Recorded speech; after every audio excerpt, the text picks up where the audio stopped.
questions that I get asked really frequently is when you have a large planter like this, how do you take up that space or fill it up? Do you fill it all with soil? What do you do with it? And sometimes I'll do that. It depends on what the plant is. If it's a tree, like an olive tree that we've planted before, and I have a really big planter, I will fill it completely with soil so eventually that plant can grow into that space. It's its home, right?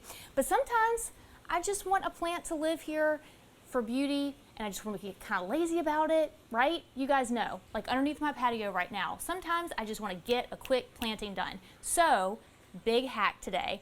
This huge planter that I have, you guys know I love scale, so you need a large planter.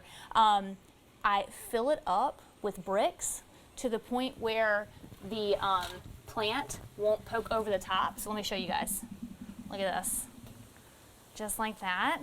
So you can't see the lip.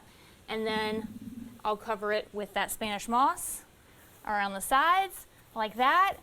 And then you water it. And honestly, a plant like this can live in its smaller pot that we got from the nursery for a pretty long time.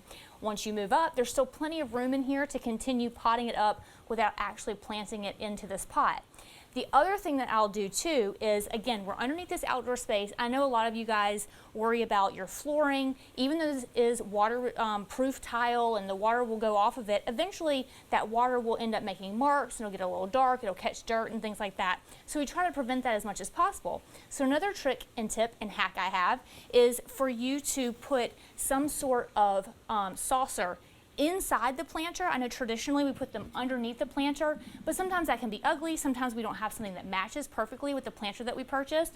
You can see we've got these terracotta orange colored ones, and we've got these really beautiful ceramic pots. So instead of putting them underneath, we can fit them inside the planter like this. Again, notice it has no holes in it, so it's not going to drain through. We don't want that to go out onto our patio, and all of our planters have holes in them. So this is for if you have a planter with holes in it. You can kind of put this inside and leverage it inside. It doesn't matter if it goes all the way to the bottom. It doesn't matter if it floats kind of in the top. Sometimes it's nice to float in the top because it does something similar to what we did over here with the bricks, which it kind of lifts up your planter so that you don't have to fill it underneath. So I'm going to stick this in here, or we also have the thinner ones. You can buy the thinner ones from the store as well. Any of these will work. I'm going to use this thinner one. We're going to throw it down in here, put our plant in, and then it won't drain every time you water it. It's going to stay in the pot. It's not going to drain through to your patio. They do sell these pre-made for certain size containers. This one here, all the stuff came from Old Time Pottery except for the plants. This one's made for a 14-inch container. So you would measure the inside of your container, put this in, and that's going to lift that pot up. So there's lots of different things available for you to do this, or you can kind of DIY your own. Things like this cost, $1 or $2. This is more like $10. So find something that's in your price range.